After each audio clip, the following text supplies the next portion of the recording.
Okay, so I decided I would just go ahead and do the other video that I had in mind to do. Well, I have two, but in addition to the one that I just did about the immigration bill, um, I have been listening to you, and it was my intention to do this for quite some time, is the landlord and tenancies um, situation. So I have spoken before about the residential tenancies bill. There is a small landlord act in place. It's very old, and so in 2009 the residential tenancies act was passed.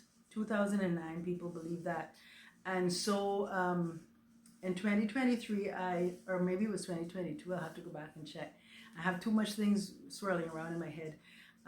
I came back from school, and I decided I wanted to see if the law had changed, because I was advocating for changes before I went off to school. And so I found the Residential Tenancies Act, and I did pretty much what the government is doing right now with this bill. And what they usually do with bills is send it out for public consultation. Well, because I'm a member of the public, I pulled that act off, downloaded it, read it over, and made some recommendations of what I thought as a member of the public.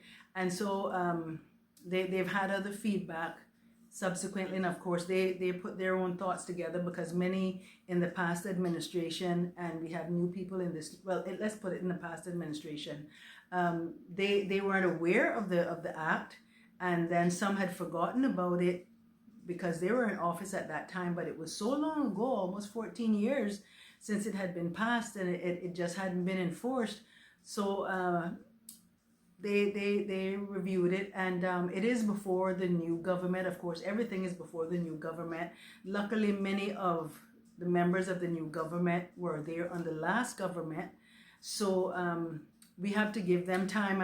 I'm thinking, this is my thought, because they've been in there basically almost 6 months now, and you know, they're doing housekeeping, we like to call it, and trying to get the finances of the country straightened up. So them in the opposition are working in that regard. If you've been following the finance committee meeting about 2 weeks ago, I believe, and if you've been following the parliament this week, so and then the sitting couple months ago, so they've been working to do housekeeping, house cleaning, change things around for the new government. I pay attention. I check in with the parliament, and I listen to a lot of their proceedings, just about all their proceedings, and I try to read as much as I can about what's going on.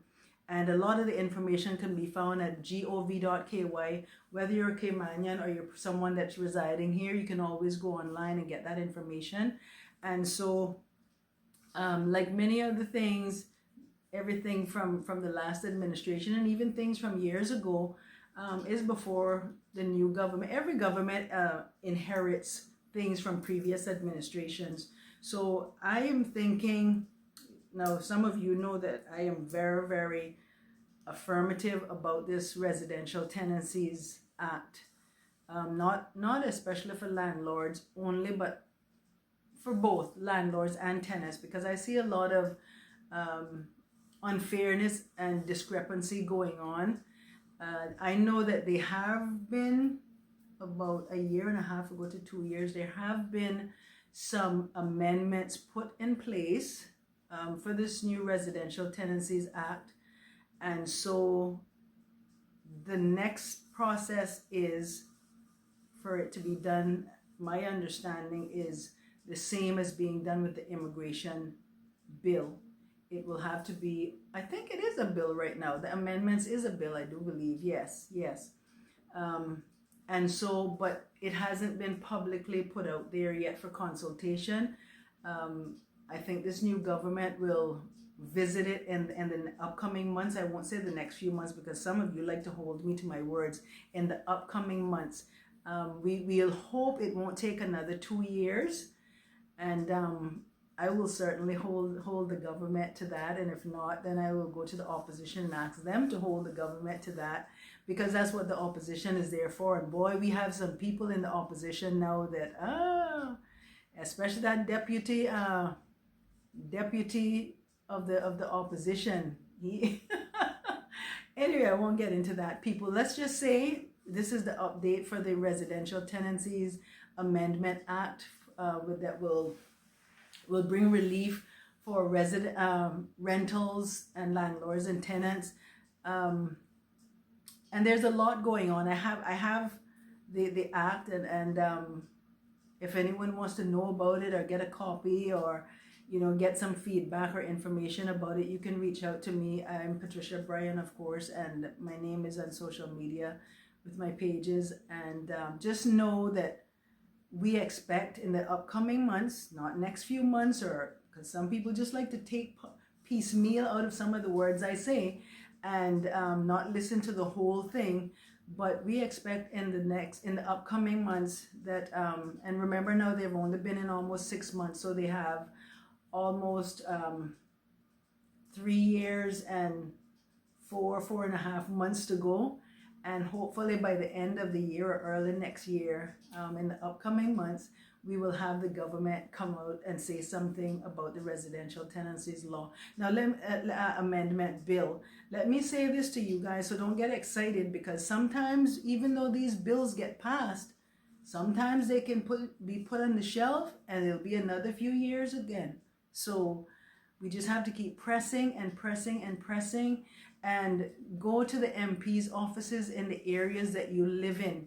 You don't have to be a Caymanian or a permanent resident to speak to the MPs and express your concerns about your experience as a tenant or your experience as a landlord.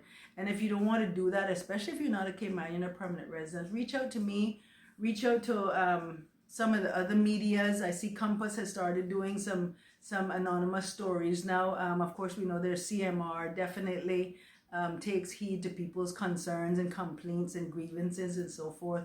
And, let your voice be heard. Don't be afraid because you're here in a work permit. And stop listening to everything the people from your country tell you. You know who you are.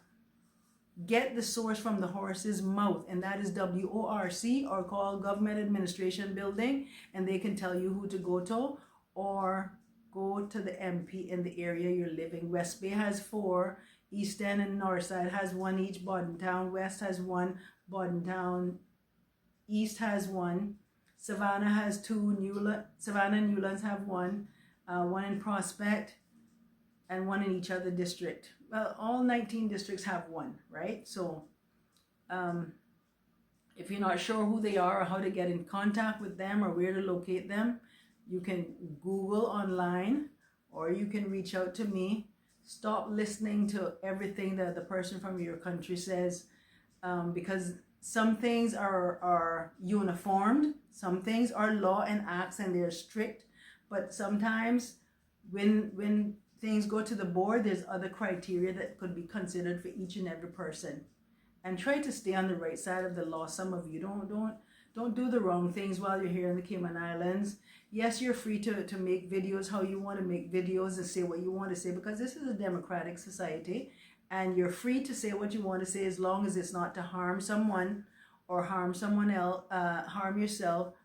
You can say, but again, appreciate and respect being given the opportunity to be here in the Cayman Islands and do what you're doing, and take it back with you when you're ready to leave, and be happy for the experience. There are places here you can go to get relief and talk to people if you're being treated unfairly. We have human rights here too, just in case you don't know. Have a good evening. Thanks for listening to this one.